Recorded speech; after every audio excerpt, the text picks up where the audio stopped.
कि आपके एंड पे आपके लिए इस काम को चुनने से पहले क्या करने की जरूरत है। तो हमारी ओर से हमने बताया कि हमारे इस काम में आओगे तो आपको क्या क्या मिलेगा। आपको एक अच्छा हेल्थ मिलेगा, आपको रेगुलर इनकम मिलेगी, आपको मान सम्मान मिलेगा, आपको नए दोस्त मिलेंगे, आपको नई दुनिया के हिसाब से एक नए रिश्ते बनेंगे। और इसमें कहा कि आपका सेल्फ डेवलपमेंट होगा और आपको इसमें हैप्पी लाइफ मिलेगी, खुशी मिलेगी जब आप इस कार्य को करेंगे। तो आपने एक का चुनाव किया, किसी भी 1 बजे, 2 बजे, 3 बजे, 4 बजे को आपने चुना, जो उर्मिल सर ने बहुत बखूबी आपको समझाया था कि आप जीरो से शुरू होकर यहाँ पर एक मजबूत बजे के लिए काम कर सकते हो। दूसरे दिन 2 तारीख को मैं मुंबई में था, तब मैंने एक सेशन लिया था और वो था ई-बायोटोरियम एक मजबूत सिस्टम क्यों है। अगर कोई भी व्यक्ति यहाँ डिसीजन ले रहा है ABCD, आप अगर नए हो तो आप जो भी कर रहे हो वो काम और हमारा काम जो हम कर रहे हैं उस काम का अंतर हमने बताया था कि अगर कोई भी व्यक्ति मजबूत वजह के साथ आ गए तो अभी मजबूत प्लेटफॉर्म भी चाहिए, यानी कि हमको ट्रेन भी मजबूत चाहिए तो ट्रैक भी मजबूत चाहिए, हमारे को फ्लाइट भी फास्ट चाहिए तो हमारे को फ्लाइट का रनवे भी हमको फास्ट चाहिए, तभी वो फ्लाइट उड़ पाएगी। तो मैंने आपको इसके बारे में 9 पॉइंट्स बताए थे कि ई-बायोटोरियम कंपनी क्यों मजबूत है। मैंने उनके प्रोडक्ट के बारे में बताया, मैंने MD सर के बारे में बताया, मैंने इसके प्रोडक्ट के फ्यूचर के बारे में बताया, हमने इसके यूनिक सिस्टम के बारे में बताया, इसके पे आउट के बारे में, प्लान के बारे में बताया, इसका जीरो कंपटीशन के बारे में मैंने आपसे बात की थी। ये सारी बातें समझने के साथ अगले दिन हमने देखा था कि मजबूत वजह और मजबूत सिस्टम है, लेकिन अगर आप यहाँ अपना करियर शुरू करोगे तो आपको हैज ए लीडर शुरू करना होगा। 3 कैटेगरी के लोग हैं, जिनमें एक यूजर है, वो अपना प्रोडक्ट यूज करता है, दूसरा एक प्रमोटर है जो आपका साथ देता है लेकिन आपका लीडर नहीं बनता। लेकिन अगर हम यहाँ पर बड़ा करियर बनाना चाहते हैं, अगर सच में आप अपनी वजह को पूरा करना चाहते हो तो आपको लीडर बनना होगा।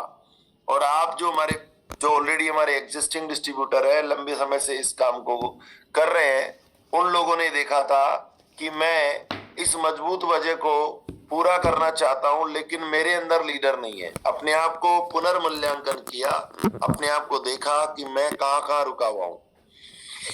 देन आगे हमने तय किया कि अगर हम लोगों ने अपना लीडरशिप में लर्निंग, लिसनिंग एंड लॉयल्टी बढ़ा रहे हैं, हमारा एंथुसियास्टिक हो रहे हैं, ऊर्जावान यानी एकदम एनर्जेटिक हो रहे हैं, और साथ में अगर हम अर्नर बन रहे हैं, हमारा जो एक्शन ओरिएंटेड बन रहे हैं, हम अचीवर बन रहे हैं, डेमोस्ट्रेटर बन रहे हैं, डुप्लीकेटर बन रहे हैं, डेडिकेटेड हो रहे हैं, और साथ में अगर यहाँ पर मैं अर्निंग कर रहा हूँ, एथिकल अर्निंग कर रहा हूँ, और साथ में मैं रिव्यू कर रहा हूँ, रेस्पेक्टफुल हूँ, सपोर्टर हूँ, सॉल्यूशन प्रोवाइडर हूँ, ये सब मैं देख रहा हूँ कि मेरे अंदर ये चीजें कर रहे हैं, तो फिर अगर मुझे आगे बढ़ना है तो हमें क्या करना होगा, टारगेट ट्रेनिंग और सेलिब्रेशन को प्लान करना होगा। हर वो व्यक्ति जो मेरे साथ आया है उसका एक टारगेट हो, हर वो व्यक्ति जो मेरे साथ आया है उसकी ट्रेनिंग हो, जो हर व्यक्ति मेरे साथ आया है उसने जो अचीव किया उसका मैं सेलिब्रेशन कर सकूं। देन आगे बढ़े तो ये सब चीजें हमने प्लान की। फिर हमने 1 से 2 दिन पहले हमारा सेशन था, वो था अंदरूनी और बाहरी बदलाव, कि आप लोगों ने अपने अंदर देखा और बाहर भी देखा। अंदर क्या नहीं है मेरे खुद के अंदर मैंने देखा, और बाहर अपने आप को देखता हूँ, दोनों चीजों में मैं क्या बदल सकता हूँ। तो मैंने दोनों फ्रेमवर्क दिए कि अगर यहाँ लीडर बनना है, आपको सफल होना है, आपको आगे ग्रो करना है, तो आपको कुछ अंदरूनी और कुछ बाहरी बदलाव करने होंगे। उसको लोग देखने वाले हैं, क्योंकि आज लोग कानों से नहीं आंखों से सुनने लगे हैं, जो लोग देखते हैं वही बिकता है। फिर आगे हमने ये देखा कि अगले सेशन में हमने समझा था कि अगर हम लोग यहाँ पर काम कर रहे हैं तो रियल में मैं कौन हूँ। मैं मतलब हैज ए यूजर आना चाहता हूँ तो मेरी क्या क्राइटेरिया होगा, और हैज ए मैं प्रमोटर आ रहा हूँ तो मैं क्या करने वाला हूँ, और अगर मैं हैज ए लीडर आने वाला हूँ तो मेरा क्या लेवल ऑफ वर्क होगा, मैं कैसा व्यक्ति होऊंगा, मैं कैसा काम कर रहा हूँ, मैं कैसे, मेरी जिम्मेदारियां होगी। अगर ये उठा रहा हूं तो मैं लीडर हूं, ये नहीं उठा रहा तो मैं प्रमोटर हूं, और उससे भी कम मैंने प्रोडक्ट यूज कर रहा हूं तो सिर्फ मैं यूजर हूं। तो जब व्यक्ति यूजर है, प्रमोटर है और उसके साथ लीडर है, तो ये चीजें हमने क्लियर समझा था। तो अब नया व्यक्ति क्या बनना चाहता है ना, वो उसको खुद को डिसाइड करना है कि वो यूजर बनना चाहता है, वो प्रमोटर बन के करना चाहता है, या वो लीडर बनना चाहता है। अब उसके आगे हमने बात करी कि अगर अब बात है हमारा यूजर एंड प्रमोटर से बात नहीं है। आप अगर यूजर से लीडर बनना चाहते हो तो आपसे बात है, अगर आप प्रमोटर से लीडर बनना चाहते हो तो आपसे बात है, और अगर आप लीडर हो तो अब आपको करना क्या है, और सच में आप लीडर रहते यहाँ बिजनेस में आए हो। तो हमने कल आपको एक फ्रेमवर्क दिया था कि अगर ये चीजें आपके लेफ्ट वाले को सिखा दिया, खुद ने सीखा, लेफ्ट वाले को सिखाया, खुद ने सीखा और राइट वाले को सिखा दिया, तो आपका बिजनेस ऑटोमेटिक होगा। आपका बिजनेस ऑटोमेटिक स्वतः ही चलेगा। आपका काम आप करो या ना करो, आपके काम में तेजी से काम आगे बढ़ेगा, क्योंकि आपका लेफ्ट वाला कुछ जानता है और आपका राइट वाला भी कुछ जानता है। वो क्या जानता है, वो आज अपन यहाँ सीखने वाले हैं। तो जैसा हमारा एक कैरेक्टर है जिसका नाम रेडमैन है, और रेडमैन का मतलब है वो लेफ्ट भी रेडमैन तैयार करता है और राइट भी एक रेडमैन तैयार करता है, तो वो डुप्लीकेशन सिस्टम को तैयार कर रहा है। ओवरऑल हमने बात कर ली। अब एक व्यक्ति के साथ हम वाई निकालने के ऊपर काम कर रहे हैं पिछले 2 दिन से, कि वाई वह व्यक्ति बिजनेस करना चाहता है, जिसकी जरूरत और उसके क्या सपने हैं। नीड एंड ड्रीम्स को हम समझेंगे कि एक व्यक्ति की भारत में जीने के लिए क्या जरूरत है, और उसके साथ ही मैं आपको बताने वाला हूं कि हर जगह के व्यक्ति की अलग अलग नीड होती है। हम एक ही तरह से एक व्यक्ति के एक तरीके से लोगों को नहीं समझा सकते। कमिटमेंट यानी अपनी जरूरत और सपनों को पूरा करने के लिए वह व्यक्ति कितना वचनबद्ध है, टाइम, ट्रेनिंग और टारगेट को लेकर। वो व्यक्ति मनी, माइंडसेट और उसका मैनेजमेंट कैसा है, एक्शन, एटीट्यूड और उसका अचीवमेंट का क्या कमिटमेंट है। तो इन बातों पे अपन आगे सीखेंगे, जिसमें प्रोजेक्ट और उसके साथ मैजिक चेक और ये सारी बातें एक व्यक्ति को आनी चाहिए, जो मैंने कल आपको बताई थी। आपको बताने वाला हूं जिसके बारे में बात करेंगे कि जो एक नया डिस्ट्रीब्यूटर आया है, जो ईबाइड्रम कंपनी के साथ काम करना चाहता है और उसको हमें सिखाना है, तो हमारी लेफ्ट टीम और राइट टीम में है, तो सबसे पहले उसकी वाई पे काम करना है। वाई मतलब सर, मेरी आवाज आ रही है? आ रही है सर। राइट। सो उसका नीड एंड ड्रीम्स क्या है। तो आज मैं एक व्यक्ति के ड्रीम्स की बात नहीं करूंगा, मैं सिर्फ आज बात करूंगा कि एक व्यक्ति की नीड हम कैसे निकला सकते हैं और उस व्यक्ति को क्या नीड हो सकती है। उस बात को अगर आप लोग समझ गए तो 100% उस व्यक्ति को आप इस सिस्टम में 100% ऐड कर पाओगे। चलिए, नीड। इंडिया में जितने भी लोग हैं उनकी अपनी एक इकोनॉमिक नीड है, और ये 3 तरह की अलग अलग जगह के लोग हैं और तीनों की अलग अलग नीड होती है। हम हर आदमी को सब जगह जैसा व्यक्ति है, हम हर लोगों को एक ही तरह की बात करते हैं। तो हमें, अगर हम नए व्यक्ति है तो मैं आपको बताना चाहूंगा कि आप अगर मेट्रो सिटी में हो तो आपकी एक अलग नीड है। अगर आप गांव से यानी किसी जिला स्तरीय जगह से, आप इस छोटे शहर से इसको सुन रहे हो हमारे सेशन को, तो आपकी एक अलग नीड है। और अगर किसी गांव से आप सुन रहे हो तो वहां के लोगों की एक अलग नीड है। और अगर आप लीडर रीते इस सेशन को सुन रहे हो तो समझिएगा कि आपको अगर अपने लेफ्ट वाले को डुप्लीकेट करना है और राइट वाले को डुप्लीकेट करना है, तो उसकी 3 कैटेगरी से लोगों की नीड को अप्रोच करना पड़ेगा हमको। मेट्रो सिटी वाले को अलग बात बतानी होगी, छोटे शहर वाले को अलग बात बतानी होगी, और गांव वाले को अलग बात बताने वाली होगी। फॉर एग्जाम्पल, अगर एक गांव वाले आदमी को आप कार की नहीं मर्सिडीज की बात करो ना, तो वो अपने आप को बेवकूफ सा समझेगा कि यार आ गया मेरे को ठगने के लिए। और अगर आप शहर वाले व्यक्ति के साथ मोटरसाइकिल की बात करो कि हमारे बिजनेस में मोटरसाइकिल मिल सकती है, तो वो बोलेगा मोटरसाइकिल तो मैं खुद चला रहा हूं, कार तो मैं चला रहा हूं, और मोटरसाइकिल की बात कर रहे हो। अगर आप गांव वाले व्यक्ति को एप्पल के फोन की बात करो तो वो अपने आप को ठगा सा महसूस करेगा। और अगर शहर में किसी ओप्पो का 10-12 हजार का फोन का सपना दिखाओ तो वही बोलेगा भैया 10-12 हजार का नहीं, मैं पहले 50 हजार का यूज कर रहा हूं, अब तो कोई और आगे की बात करो। अगर आप गांव वाले को नीट की बात कर रहे हैं, कैम्ब्रिज स्कूल या हार्वर्ड स्कूल में पढ़ने का सपना दिखाओ, तो वो बोलेगा मेरे को तो मेरे बच्चों की प्राइवेट स्कूल की फीस नहीं लग रही, आप हार्वर्ड की बात कर रहे हो। और अगर शहर में पढ़ने वाले बच्चों को किसी जनरल एजुकेशन की बात करो, तो वो व्यक्ति कहेगा कि भैया जनरल एजुकेशन नहीं, ऑलरेडी मेरे बच्चे अच्छे स्टैंडर्ड के स्कूल में पढ़ रहे हैं, चाहे मुझे उसके लिए कुछ भी करना पड़े। मेरी बात को आप समझ रहे होंगे कि मैं क्या कहना चाहता हूं। यानी जहां जैसा व्यक्ति है उसको नीड डिफरेंट डिफरेंट है। सब तरह रहने वाले लोगों को अगर आप किसी मेट्रो सिटी में प्लान देने जा रहे हो, तो आपको उस व्यक्ति के बारे में मेट्रो सिटी की जरूरतों के अनुसार बात करनी होगी। शहर में अगर आप किसी जिला स्तरीय जा रहे हो, तो वहां के अनुसार आपको बात करनी होगी। और अगर गांव में जा रहे हो, तो आपको उसके अनुसार उससे बात करनी होगी। तो आप जैसे जहां जगह रहोगे, वहां वैसी आप बात करने वाले हो, तब आपके साथ व्यक्ति कनेक्ट होगा, तब व्यक्ति आपके साथ काम करने की सोचेगा और उसको दिखेगा कि ये व्यक्ति मेरे बारे में बात करने आया है। कितने लोगों को ये मेरी वाली बात समझ में आई?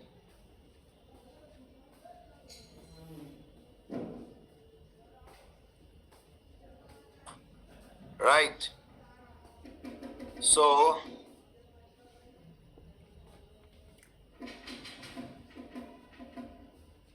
बताओ सर, स्क्रीन बराबर है ना? बराबर है सर, बराबर है। अब देखिएगा, आगे बढ़ते हैं। आज नीड की बात करें तो ये एक बेसिक नीड है एक परिवार के लिए। भारत के विविध क्षेत्रों में एक परिवार, हैदराबाद, बेंगलोर, यानी हैदराबाद हो, बेंगलोर हो, अहमदाबाद हो, मुंबई हो, जयपुर हो, दिल्ली हो, हर जगह के लोगों के लिए अलग अलग नीड है। अगर हम वहां के लोगों को समझें, तो यहाँ पर इतनी सारी एक इंसान की नीड है। अगर उसके जीवन को हम प्लान करें बैठ के, तो हमारा ई-बाइटोरियम बिजनेस किन के लिए सबसे ज्यादा उपयोगी है और क्या हम उससे सीख सकते हैं और वहां क्या पूरा कर सकते हैं ना। हर इंसान इन चीजों के पीछे भाग रहा है। क्या चाहिए उसको? आवास। रेंट का है तो उसको रेंट भरना होगा, और ईएमआई है तो उसको ईएमआई भरनी होगी। वो मेट्रो सिटी में कितनी है? 10,000 से लेके 25,000 रुपए तक की ईएमआई लोगों के घरों की आती है, या 10,000 से लेके 25,000 का किराया मिनिमम वहां होता है। अगर यही मकान जिला स्तरीय हो, तो जैसे झुंझुनू है, चाहे सीकर है, चाहे इधर हमारा अजमेर है, चाहे बीकानेर है, बाड़मेर है, ऐसी जगहों पर अगर कोई रह रहा हो, तो 5 से लेके 12,000 में एक अच्छी क्वालिटी का घर मिल जाएगा। और वही काम गांव में रहो तो 1,000 रुपए से लेकर 4,000 रुपए में रेंट होगा, और 1,000 से लेकर 4,000 की ईएमआई आएगी। क्योंकि गांव में कंस्ट्रक्शन कॉस्ट है, जमीन की कॉस्ट नहीं है। शहर में जमीन की भी कॉस्ट है, कंस्ट्रक्शन कॉस्ट है और टैक्स भी है, तो वहां ईएमआई ज्यादा होती है, वहां रेंट भी ज्यादा होता है। दैन अगर राशन एंड भोजन के लिए व्यक्ति 7 से लेके 12,000, जिला स्तरीय 5 से लेके 8,000, और गांव में 3 से लेके 6,000 रुपए में एक अच्छा घर चल सकता है। अगर कपड़े और निजी उपयोग को समझे, तो शहर में एवरेज मंथली 1,000 से 2,000, गांव में उसका घटता जाएगा। मेडिकल खर्चा शहर में रहने वालों को 1500 से लेकर 4,000 है। शिक्षा 3,000 से लेकर 10,000 महीने की एजुकेशन फीस है लोगों के। एवरेज बता रहा हूं मैं, ये एवरेज है, और सुपीरियर जाएंगे तो इससे ऊपर भी जा सकता है। लेकिन वही बात अगर हम किसी जिला स्तरीय जगह पे बात कर रहे हैं, प्लान दे रहे हैं, तो वहां के लोगों की नीड थोड़ी डिफरेंट है, हमको उनके अनुसार बात करनी है। अगर हम मोबाइल और इंटरनेट की बात करें, तो शहर में रहने वालों का, यानी टीयर यानी महानगरों के अंदर 500 से लेकर 1,000 रुपए महीना इंटरनेट और मोबाइल का खर्चा आ रहा है। वही शहर जिला स्तरीय जगह पर रहने के लिए 1,500 लेके 3,000 है। और अगर गांव में देखें, तो वहां पर वो और घट के कम हो जाएगा। सामाजिक जिम्मेदारियां, हमारे लिए अगर सामाजिक जिम्मेदारियों को समझे, तो शहर में उसकी कीमत ज्यादा है, गांव में थोड़ी बीच में कम है, और जिला स्तर पे और थोड़ी कम है, और गांव में थोड़ी और कम है। टेक्नोलॉजी एंड गैजेट्स, शहर में रहने वाले लोगों के पास एडवांस टेक्नोलॉजी एंड गैजेट्स हैं, गांव में रहने वालों के पास थोड़े बिल्कुल कम है, और जो जिला स्तरीय जगहों पर रहते हैं उस पर थोड़े बीच वाले एडवांस वाले हैं। एंड अगर बचत और इमरजेंसी फंड की बात करें, तो शहर वालों को थोड़ा ज्यादा चाहिए, जिला स्तरीय वालों को थोड़ा कम चाहिए, और गांव वालों के पास तो इमरजेंसी फंड क्या होता है, अड़ोसी पड़ोसी के पास भी लेकर काम चला सकते हैं, और वहां पर इमरजेंसी फंड आती है तब उस तरह से वो लोग ऑलरेडी बचा के रखते हैं। तो हम जैसे जैसे लोगों को जिस जिस तरह से डिफाइन करेंगे, लोग हमारे साथ उस नीड एंड ड्रीम को। अब देखिएगा, आप अगर अपने आप को देखें तो आपका अपना बजट क्या है। तो अगर इसको मैं कंक्लूड करूं तो कहां के लोगों के लिए क्या चीजें हैं, उसका मतलब यह है कि अगर मेट्रो सिटीज में जीवन यापन की लागत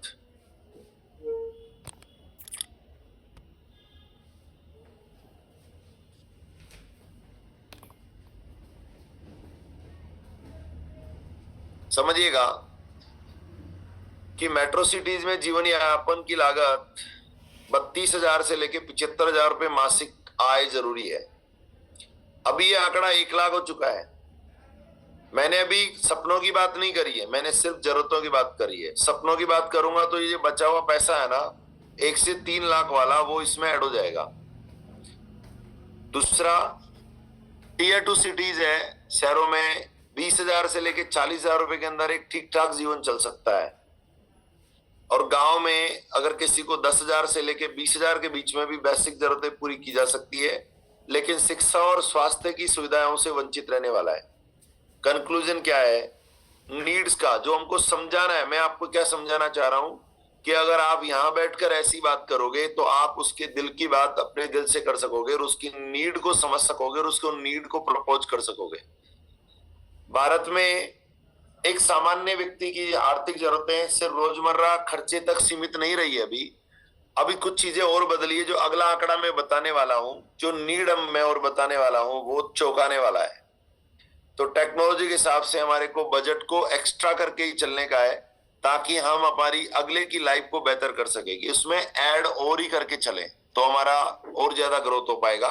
हम लोगों को अपना विश्वास दिला पाएंगे और उसके साथ काउंसलिंग कर पाएंगे।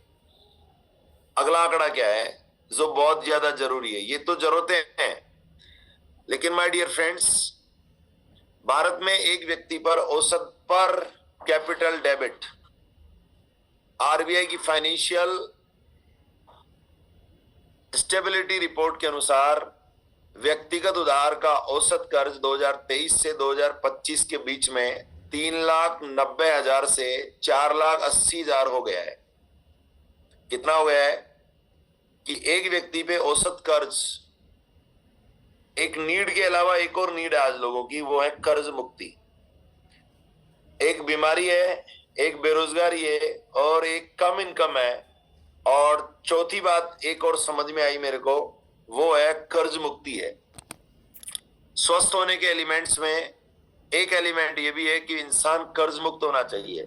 ईएमआई के बोझ में दबे हुए हैं। जैसे मेरे साथी कई लोग हैं जिनको मैं देखता हूं कि उनका लाइफ 1 तारीख से लेकर 10 तारीख तक तो उधार उधार उधार, इधर का उधर चलता है, सिर्फ ईएमआई के लिए मरते हैं। तो आज अगर किसी व्यक्ति को आप ये पूछ लो, पूछने की जरूरत नहीं है, ये आंकड़ा बोल रहा है कि इस वृद्धि दर को देखे तो सालाना लगभग 14 से 15% लोगों पे कर्जा बढ़ रहा है। ये पिछले 2 साल का ही आंकड़ा है। और इसमें भी इंपॉर्टेंट क्या है, कुल घरेलू हाउस होल्ड कर्जा जो जीडीपी का लगभग 41.9% के बराबर है। और अभी तो हम लोग उभरती हुई अर्थव्यवस्था है, वहां कर्जा इतना तेजी से बढ़ रहा है। अब सबसे ज्यादा चिंता की बात क्या है कि लोगों का जो 55% कर्जा है वो गैर हाउसिंग है। यानी हाउसिंग लोन ही एक ऐसा लोन है जो एप्रिशिएट होता है। बाकी रिटेल लोन जितने हैं वो डेप्रिशिएट हो रहे हैं, और लोगों के साथ डेप्रिशिएटेबल लोन पे लोन, ईएमआई पे ईएमआई भर रहे हैं लोग। वो जिसमें पर्सनल लोन है, क्रेडिट कार्ड लोन है, ऑटो लोन है, ये इस तरह के लोन है जो कि इंसान को कभी उभरने नहीं देते। 10 लाख की गाड़ी लो, लोन 20 लाख का चुकाना पड़ता है और गाड़ी 2 लाख की रह जाती है। हाउसिंग लोन 25 लाख का लो, मकान 2 करोड़ का हो जाता है और ईएमआई कर्जा हमारा चुक जाता है। यानी हाउसिंग लोन एक प्रॉफिटेबल लोन है, बाकी सारे लोन कर्ज मुक्त। उसके साथ जैसे कोई गोल्ड लोन ले रहा है, गोल्ड आपका है, उस पे एप्रिसिएशन कम हो रहा है और लोन की ईएमआई ज्यादा भरनी पड़ रही है। सो दैट दोनों बातों को समझना जरूरी है। अगर आप एक इंसान के साथ बात करोगे ना उसकी नीड में कि भाई कर्जा कितना है, मैं एक ऐसे प्रोजेक्ट पे काम करता हूं जहां पे आदमी अपने कर्जे को एक्स्ट्रा इनकम अर्न करके कर्ज मुक्त हो सकता है। यह आंकड़ा बोल रहा है औसत व्यक्तिगत कर्जा 2025 में 4,80,000 रुपए प्रति व्यक्ति है भारत में। 2023 से अब तक इसकी जो ग्रोथ रेट है ना वो 3,90,000 से 4,80,000 हो गया है और घरेलू जीडीपी का 41.9% है। माय डियर फ्रेंड्स, आपको बताते हुए बड़ा अफसोस हो रहा है यहाँ पर कि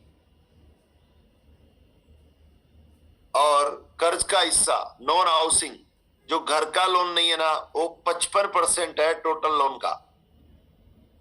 कंक्लूजन क्या है कि भारत में एक औसत व्यक्ति पर लगने वाला कर्ज वर्तमान में लगभग 4.80 लाख प्रति व्यक्ति है, जिससे घर जैसे स्थायी संपत्तियों के बजाय आजकल ज्यादातर पैसा उपभोग कंजम्पशन पर उपयोग किया जा रहा है, जैसे credit card, personal loan, hotel खाना, ऑनलाइन शॉपिंग। इन सब के लिए लोग क्रेडिट कार्ड का यूज कर रहे हैं। अगर हम यहाँ पर बात करें किसी व्यक्ति से तो अब हमारा मिशन एक और ऐड कर सकते हो अपनी बात को। किसी की काउंसलिंग कर रहे हो, किसी की नीड डिफाइन कर रहे हो। मिशन हैप्पी लाइफ मतलब बीमारी मिटाओ, बेरोजगारी घटाओ, कर्जा चुकाओ और इनकम बढ़ाओ और लाइफ में खुशियां लाओ। तो अब मैं आपको एक यहां पर एक फॉर्म दे रहा हूं। इस फॉर्म को आप सेल्फ एनालाइज कर सकते हो और अपने वो व्यक्ति जिसके साथ नीड आइडेंटिफाई करवा रहे हो ना, ताकि वो काम करे ना करे उससे फॉर्म भरवा लेना। राइट? फॉर्म क्या है? आर्थिक आत्ममूल्यांकन फॉर्म। अगर किसी व्यक्ति को आप काउंसलिंग करने जा रहे हो तो ये फॉर्म के 11 हेड्स है। इन हेड्स में उसको बैठो कि सर मैं जानना चाहता हूं कि आपकी वर्तमान लाइफ में आपका फाइनेंशियल खर्चों का किस तरह से आप कर रहे हो और आप अपने आप को कितना आजाद महसूस कर रहे हो। क्योंकि हमारा प्रोग्राम क्या है कि इंसान की लाइफ में फ्रीडम आनी चाहिए। जैसे आपने बचत पहले दिन चुनाव किया था, मजबूत वजह जब भी पूरी होगी जब आपके पास पैसा आएगा। अब पैसा कब आएगा? तो ये तो है जरूरतें, यानी घर और आवास, रहने की व्यवस्था। अगर आपको इसमें से 10 में से नंबर देना पड़े तो आप कितना नंबर दोगे? भाई मेरा तो 0 नंबर है अभी, क्योंकि मैं अभी रेंटेड हाउस में हूं। रेंटेड हाउस में क्यों हूं? क्योंकि मेरे 2016-17 इसमें देखो टिप्पणी भी है। क्या है इसके अंदर? सिंपली आपको क्या करना है, नंबर 1 पे क्या करना है, स्केल करना है। सामने जो छोटा कॉलम डैश डैश है उस पे आपको लिखना है कि आपको 10 में से अपने आप को कितना नंबर दोगे। अगर आपका नंबर 10 में से 10 है, थोड़ा मैं आगे लेके जाना चाहता हूं। तो देखो यहाँ पे मैं बताना चाहूंगा कि कैसे इसको भरना है, फिर वापस समझाऊंगा कि हर जरूरत को देखें और सोचे कि अगर उस क्षेत्र में कितनी संतुष्टि से खर्चा कर पा रहे हैं। अगर आप पूरी तरह से संतुष्ट है तो 10 में से 10 नंबर देना है। अगर आप पूरा नहीं कर पा रहे हो तो आपको 0 देना है। और अगर आप बीच में ठीक लगे तो अंक दे सकते हैं। और फिर आखिर में लिखना है कि वो उस क्षेत्र में कमी क्यों है, मैं इधर ये खर्चा क्यों नहीं कर पा रहा हूं। पैसों की कमी है, जानकारी नहीं है, प्राथमिकता नहीं है, इनमें से कोई एक वजह होगी। क्या करना है, उसको पूरी तरह समझना है और फिर हमको ये भरना है। अगर आपके पास घर, उसको पूछना है, अगर आपको ये भरना है आपके पास घर किराए का है या खुद का है, तो आप नंबर दे सकते हो। कपड़ों के ऊपर आप कितना खर्चा कर पा रहे हो, यानी आपको जो बेसिक नीड्स होती है क्लॉथ्स वगैरह की, अपने लिए उस पर क्या खर्चा है। आपका स्वास्थ्य और हेल्थ इंश्योरेंस पे आप क्या खर्चा कर रहे हो। बच्चों की शिक्षा के ऊपर आप क्या खर्चा कर रहे हो। और टेक्नोलॉजी यानी फोन, इंटरनेट, लैपटॉप आदि के ऊपर आपकी क्या स्थिति है। भोजन और पोषण के लिए आपकी क्या स्थिति है। यात्रा और संचार के लिए आपकी क्या व्यवस्था है। सामाजिक जिम्मेदारी, शादी, त्योहार, बात आदि के लिए आप क्या कर रहे हो। सेविंग और इमरजेंसी फंड में आपका कितना है नंबर देना चाहोगे। जीवन, मेडिकल और अन्य इंश्योरेंस के लिए आप क्या करना चाहोगे। और कर्ज मुक्त जिंदगी में आप अपने आप को क्या नंबर देना चाहोगे। अगर आप कर्ज मुक्त नहीं हो तो क्यों नहीं हो? क्या आपके पास इनकम कम है, या आपके खर्चे ज्यादा हैं, या आपका कोई लॉस लग गया है। क्या वजह है कि जिसकी वजह से आपकी लाइफ कर्ज मुक्त नहीं है। तो सबको अपने आप को रेटिंग देना है और सबको अपने आप के लिए इसका स्क्रीनशॉट ले लीजिए। मैं थोड़ा और नीचे कर देता हूं।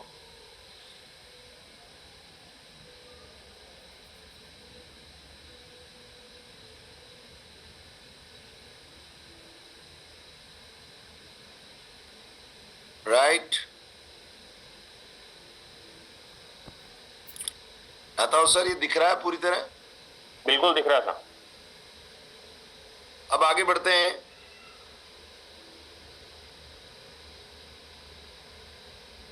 अब एक व्यक्ति के ये तो जरूरतें हो गई। अब व्यक्ति का है सपना, जो हर इंसान सपना देखता है। क्या देखता है आज? 1 से 3 लाख रेगुलर इनकम। तो हम क्या कर सकते हैं? उसको ये बता सकते हैं कि भाई मैं आपकी ये जरूरतें पूरी करके आपको ये सपने पूरे करवाने में मदद कर सकता है हमारा बिजनेस प्लान, जो हर इंसान देखता है। 1 से 3 लाख रेगुलर इनकम हो सकती है। वो कैसे हो सकती है? उसका प्लान हमको देना है। बड़ा घर आ सकता है, वो कैसे आ सकता है? बड़ी कार आ सकती है, वो कैसे आ सकती है? समय की आजादी मिल सकती है, वो कैसे आ सकती है? और देश विदेश की यात्राएं करने में अभी कंपनी का जो 3 लाख रुपए का बेसिक अचीवमेंट है, जिससे हम थाईलैंड जैसे देश जा सकते हैं, वो हमने यहाँ पर दिया। तो हम एक इंसान का, हमारा ओवरऑल बिजनेस जो है, ओवरऑल हमारा बिजनेस प्लान है, वो एक इंसान की नीड और ड्रीम्स को पूरा कर सकता है। पर हमें पहले जानना हो कि कौन सा वाला कितना ड्रीम है, वो कैसा इनकम, ड्रीम इनकम देखता है, कितनी इनकम उनको रेगुलर चाहिए, उनको घर कैसा चाहिए, उनको कार कैसी चाहिए, उनको टाइम फ्रीडम कब तक चाहिए, और वो कौन से देश की यात्रा करना चाहता है। अगर आपने यहां पर उसके सपने लिखवा लिए तो समझिएगा वो व्यक्ति आपके पास, उसका पूरा फ्रेमवर्क है कि यार इस व्यक्ति को ये तो कर्जा है, ये व्यक्ति को ये शिक्षा के लिए पैसा चाहिए, ये व्यक्ति को इतना मंथली खर्चा चाहिए, ये व्यक्ति को जीने के लिए ये चीजें चाहिए। तो अब आप जब भी वो व्यक्ति आगे पीछे होगा तो हम उसके साथ वहीं से दोबारा से रिक्रिएट कर सकते हैं, दोबारा से उसको ये समझा सकते हैं कि आपका नीड एंड ड्रीम्स को आइडेंटिफाई करें और हम आगे की ओर सीखते हुए आगे बढ़े। डन। तो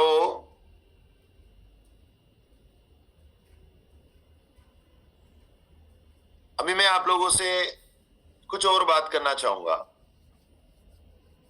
कि आप में से कितने लोगों को ये समझ में आया कि अगर मेरा लेफ्ट वाला व्यक्ति को ये कर ले और मेरा राइट वाला व्यक्ति ये कर ले तो क्या संभव हो सकता है। मैं सुखाबाई आयर से बात करूंगा। मैं किसी का भी नाम ले सकता हूं क्योंकि आज मेरे को उर्मिल सर ने कहा कि लोगों को ना, रोज वालों को मौका तो अपने को देना ही है, लेकिन किसी से भी बात करने का है ताकि कल लोग प्रिपेयर्ड होके आएंगे, ध्यान से सुनेंगे। या सुखाबाई आयर को आप अनम्यूट करें।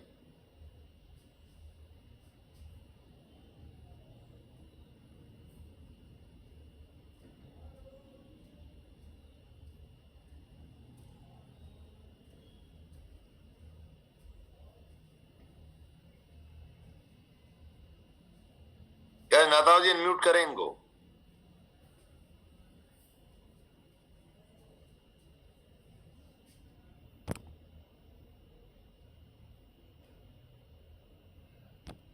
फोन लिया है आज जो हम लोग सीख रहे हैं 0 से 9, उसमें से हमारे अंदर जो हम लोग नहीं सीख रहे थे ना, वो सीखने को मिल रहा था, क्योंकि हमको पता ही नहीं था कि हमको क्या करना है। इसलिए हमको नीड के बारे में पहले जो आज का सेशन है, वो नीड है, हमारा सपना है, और वो क्यों जरूरी है वो सामने वाले को हमको बताना पड़ेगा। पहले हमारे अंदर लाना है कि हमको ये क्यों करना है। हमें ई बायोटोरियम बिजनेस में आए हैं तो क्यों आए? हेल्थ के लिए आए हैं या यूज के लिए आए हैं? खाली यूज ही कर रहे हैं? हमको प्रमोटर करना है, हमको लीडर बनाना है, तो हम ये सीख के लीडर बन सकते हैं। तो आज जो मैं सीख रहा हूँ वो मैं मेरे डाउनलाइन को सिखा रहा हूँ, लेकिन क्या है, लोगों को सीखने के लिए टाइम का बहानाबाजी बताते हैं। जूम के अंदर जो है ना, वो सीखने को बहुत मिलते हैं, क्योंकि ये पैसा खर्च करने के बाद भी इसकी नॉलेज नहीं मिलती। तो हमको बहुत बढ़िया अच्छा लगता है। तो हमारे अंदर बदलाव आने से आज जो सर ने बता रहे हैं, पूरे वो लिख के हमको बता रहे हैं कि इस तरह से करो, इस तरह से करो। तो हमको पूरी ये डायरी, ये नोट रोज लिखनी है और पढ़नी है।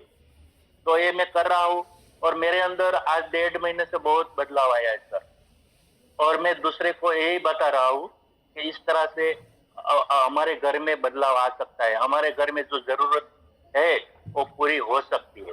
तो इस फील्ड में आने से वो हमारी जो रिजल्ट भी है वो बढ़िया है। तो लोगों लोगों की जिंदगी बदल रही है, तो हम क्यों नहीं बदलते? तो थैंक यू सर, आज मुझे बोलने का मौका दिया, और तो मैं ज्यादा नहीं बोल। एक मिनट अपन बात करते हैं। Yes sir. अब देखिए, मैं आपको लाइव बात करके दिखाता हूं। सुखाबाई आयर मेरे एक डिस्ट्रीब्यूटर है और उन्होंने प्रोडक्ट यूज किया है। ये व्यक्ति, ये वाली बात हमको किससे करनी है? जो व्यक्ति ऑलरेडी हमारे हेल्थ अवेयरनेस प्रोग्राम में आया, ऑलरेडी हमारे साथ काम करने के लिए उसने यस किया कि मेरे को काम करना है। हमारे डिस्ट्रीब्यूटर है मोहन यादव साहब, हमारे टीम लीडर है, हमारे पार्टनर है। उनकी मुझे एक अच्छी बात क्या लगती है, जो मेरे में भी खुद में उसकी उनकी वजह से बदलाव आया। काम कहीं से भी सीखा जा सकता है। कि बोला सर, हमें ना, उनके पास एक बड़ी इंटरनेशनल कंपनी में काम करने का तजुर्बा था। उन्होंने कहा कि हम कितना ही भाग ले, तो भागने से हमारा व्यापार कभी ग्रो नहीं करेगा। तो मैंने पूछा बताओ करना क्या होगा? कि सर हमको रुकना होगा। बोले उससे क्या होगा? मैंने हमको रुककर हमको ठहरना होगा और फिर जो व्यक्ति हमारे साथ आया ना उसको तैयार करना होगा। यस। तैयार का मतलब उसका माइंडसेट तैयार करना होगा, उसकी लाइफ में बैठ के कनेक्ट होना होगा, उसके साथ उसके प्लस एंड माइनस को समझना होगा कि ये व्यक्ति हमारे साथ काम करेगा तो क्यों करेगा और नहीं करेगा तो क्यों नहीं करेगा।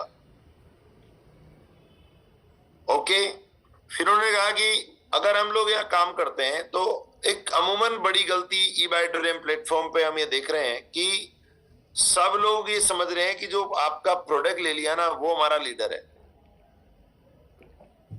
तो मेरे को गौतम वाली साहब की कहानी मैंने सुनाई थी कि गधे को पकड़ के कह रहे हैं कि तू बोल तू घोड़ा है, तू बोल तू घोड़ा है, तू बोल तू घोड़ा है। मतलब क्या? मतलब किसी व्यक्ति को गधा नहीं बोल रहा हूं मैं एक प्रोसेस की बात कर। तो जब रुके तो रुकने के बाद आपको भी वही करना है कि एक व्यक्ति को जो काम करना चाहता है ना उसको आज जल्दी गद्दा बेचने के लिए मत भेजो, वो नेगेटिव होने वाला है। उसको पहले प्रिपेयर्ड करना है हमको कि वो लेफ्ट वाला व्यक्ति के साथ बैठूं, मैं समझूं कि सुखाबाई आयर का जिंदगी अप टू क्या है, अभी उसका लाइफ में हो क्या रहा है। तो मेरे जितने भी लोग हैं जो मैं अभी काम कर रहा हूं, चाहे सुरेंद्र फौजी साहब हो, चाहे मोहन यादव साहब हो, चाहे गोपाल जी हो, चाहे हमारे गिरीश जी हो, चाहे नथावत जी हो, चाहे जयदीप जी हो, चाहे बसंत जी हो, चाहे हमारे लालचंद सैनी साहब हो, लालचंद पूनिया जी हो, चाहे हमारे रतन जी हो, चाहे विनोद कुलरी साहब हो, चाहे रितु मैडम हो, चाहे XYZ कोई भी हो जो हमारे साथ अभी काम कर रहे हैं, एक्टिवली काम कर रहे हैं, मेरे को इनका जिंदगी में क्या चल रहा है ना वो सारा नक्की पता है। उनके प्लस क्या है, उनके माइनस क्या है, उनकी स्किल क्या है, उनकी स्ट्रेंथ क्या है, उनकी वीकनेस क्या है। तो सुखाबाई आयर का अगर मेरे को ये नक्की पता हो कि ये व्यक्ति इतने रुपए के लिए काम करने के लिए आया है और फिर मैं प्लान करता रहूं, याद दिलाता रहूं सुखाबाई आज हमको ना और क्या सीखना है कि आपको भी प्लान में थोड़ा कमी लग रहा है, मेरे को आप प्लान प्रॉपर नहीं दे पा रहे हो। तो अपने को क्या करने का है, आज चलो अपन है ना जूम पे आते हैं और एक मॉक करते हैं, सीखते हैं अपन। फिर अगर मेरे को दिखे कि जैसे मेरे को दिखा कि मोहन सर का पर्सनालिटी में थोड़ा कंसर्न है, तो मैंने कहा मोहन सर अपने को आज क्या करना है, मिलना है और अपने को 4 जोड़ी कपड़े खरीदने हैं। बोले वो क्यों? बोले बस यूं ही कुछ नया करते हैं। आप समझ पा रहे हो? तो अपने को व्यक्ति का ट्रांसफॉर्मेशन करना है, वो कब होगा? जब हमको दिखेगा। तो आज वाला जो फॉर्मेशन है वो उसकी नीड को आइडेंटिफाई करने का है। और सबसे बड़ा प्रॉब्लम है जो इधर डायरेक्ट सेलिंग में आया है ना और जो काम नहीं कर रहा, समझ लो जो पैसा इधर उधर खर्च कर रहा है उसको समझ लो उसको कर्जा है, वो पैसा वहां कर्जे में गया। उसकी इंपॉर्टेंट उसका ग्रोथ करवाना है, वो कर्जा तो पक्का हमको हर डिस्ट्रीब्यूटर में मिलने वाला है। जिसका भी सिविल स्कोर 700 प्लस है उसको कोई ना कोई बैंक वाला, आप गद्दा उसको बेचो ना बेचो लेकिन वो आपको लोन बेच जाएगा, आपको ढूंढ के दे जाएगा। अरे भाई साहब ले लो यार, आपको नहीं तो ऑटो लोन दे देगा अपने आप ही। बोले आपका लोन ऑफर दिखा रहा है एप्लीकेशन लोन कि आज किस पे दिख रहा है, इस पे, आज किस पे दिख रहा है, इस पे, आज किस पे दिख रहा है, इस पे। अरे लोन ऑफर आ रहा है, पेटीएम लोन दे रहा है।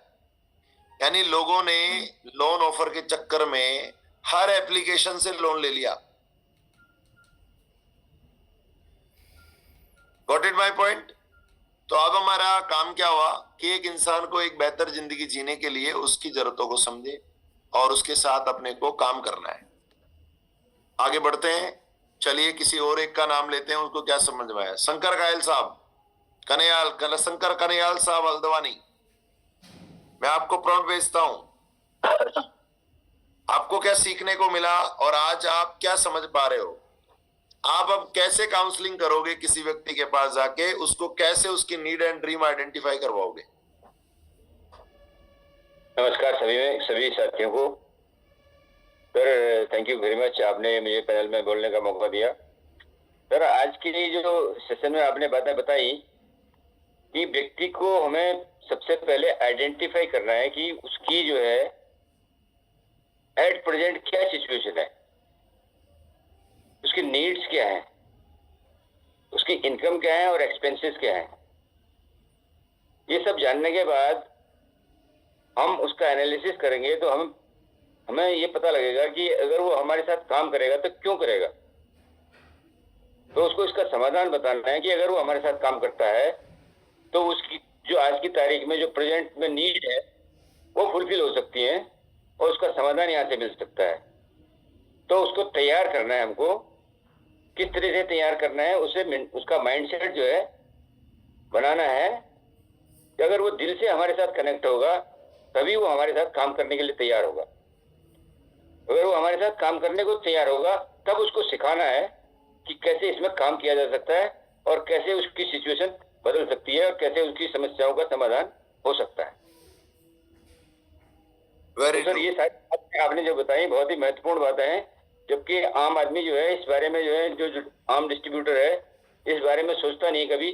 सबसे एक ही मतलब जो लहजे से एक ही सिस्टम से बात करता है कि मतलब जो है तुम्हें बड़ा घर मिलेगा, बड़ी कार मिलेगी और अब जो है आप देश विदेश की यात्रा कर सकते हैं, लेकिन एट प्रेजेंट उसकी जो इमीडिएट जो नीड है, आवश्यकताएं हैं, उसके बारे में हम विचार नहीं करते हैं, जो कि बहुत ही महत्वपूर्ण है। देखिए सपने सेकेंडरी बात है, सबसे पहले जरूरतें हैं। जी सर। आदमी रेस्टोरेंट में खाना बाद में खाने जाता है, पहले घर में दाल चावल चाहिए उसको। बिल्कुल। तो अमूमन जितने लोग फेलियर है आप उठा के देख लो, उन्होंने उनका लाइफ प्लान नहीं किया। अगर आप किसी बड़ी कंपनी का इंटरव्यू देने जाओगे, जैसे मैंने किसी इंटरनेशनल कंपनीज के साथ जॉब किया, तो वो सबसे पहला मेरा जिंदगी को एनालाइज करते हैं। मेरा सिविल ट्रैक देखा उन लोगों ने मेरा बिहेवियर देखा, उसके बाद हमको उधर जॉब मिला। आप समझ रहे हैं? बिल्कुल सर। और जो कमी था ना वो ट्रेनिंग उधर ही किया। मेरे को गुस्सा ज्यादा आता था तो सबसे पहले मेरे को काउंसलर के पास भेजा कि आपको 4 दिन वहां जाके काउंसलिंग लेनी है, उसके बाद आपको जॉब पे आना है। यानी मेरे ब्रेन पैटर्न्स क्या है वो तक पे काम किया लोगों ने। आप समझ पा रहे हैं मैं क्या बात करना चाह रहा हूं? और हम एक ऐसी ऑर्गेनाइजेशन बिल्ड कर रहे हैं जहां पर हम करोड़ों कमाने की बातें करते हैं। जी सर। और हम कहते हैं हर उस व्यक्ति को कि भाई आप लीडर हो, आप लीडर हो। यस, हमको कहना ही है, लेकिन क्या वो उस व्यक्ति का हमारे पास एनालिसिस रिपोर्ट है?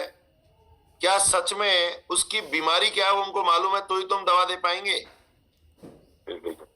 ट्रेनिंग में सब रेमेडीज मिल रही है, यहाँ मोटिवेशन भी मिल रहा है, यहाँ पर वर्किंग प्लान भी मिल रहा है, यहाँ पर आदमी को साइकोलॉजिकल अप्रोच भी मिल रही है, यहाँ पर उस व्यक्ति के ट्रांसफॉर्मेशन कैसे आएगा उसका फ्रेमवर्क भी मिल रहा है। लेकिन हमको मालूम तो हो कि इसको मोटिवेशन की जरूरत है या फ्रेमवर्क की जरूरत है या काउंसलिंग की जरूरत है या इसका रियल में चाहिए क्या उसको, हम उधर से देख ही नहीं रहे। ओके, चलिए बसंत पारेख साहब।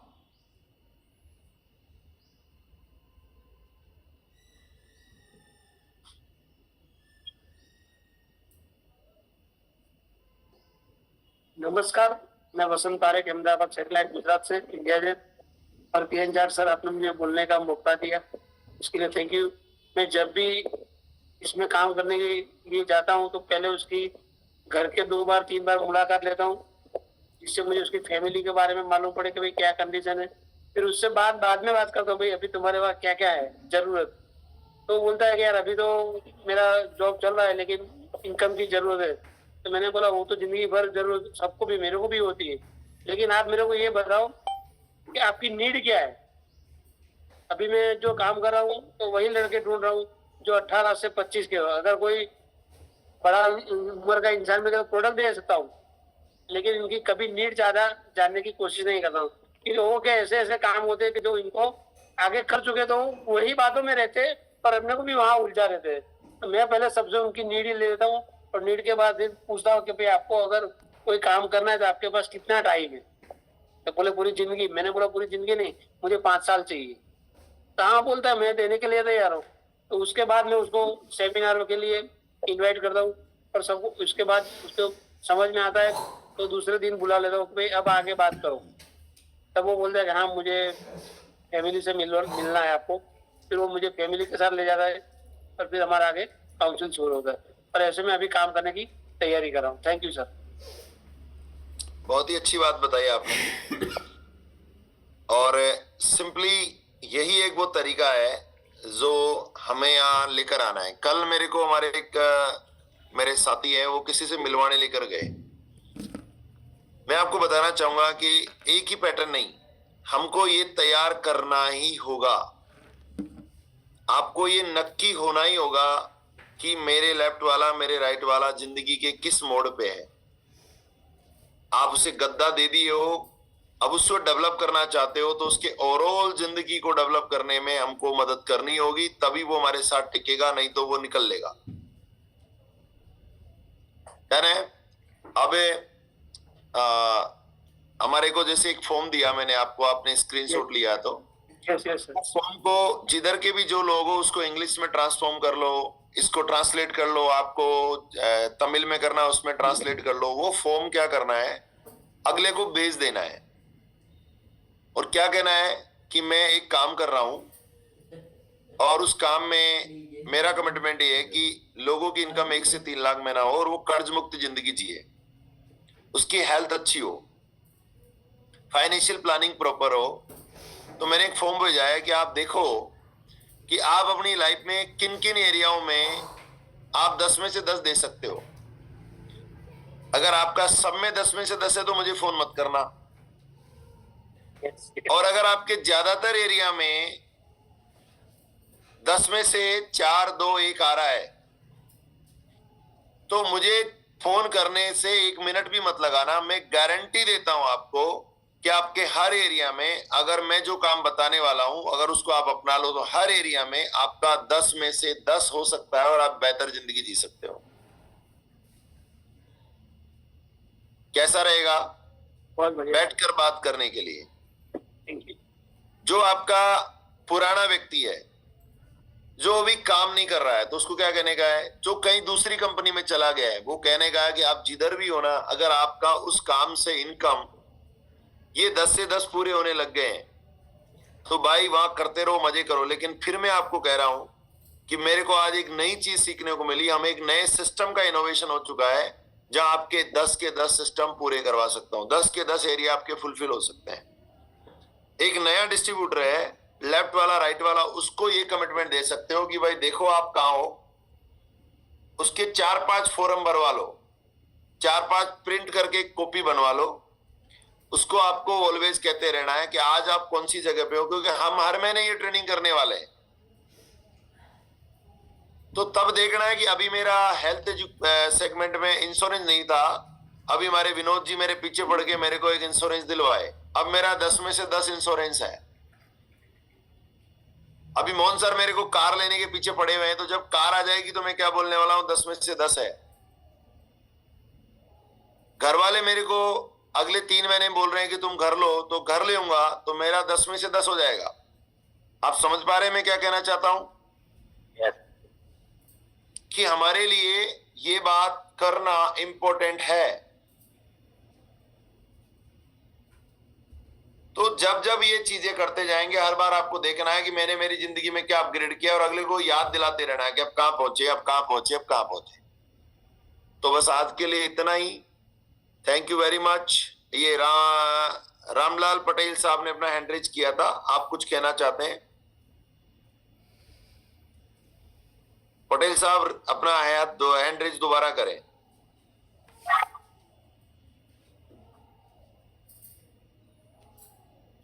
ओके, चलिए, और टू नाता sir, thank you very much. Yes Patel साहब।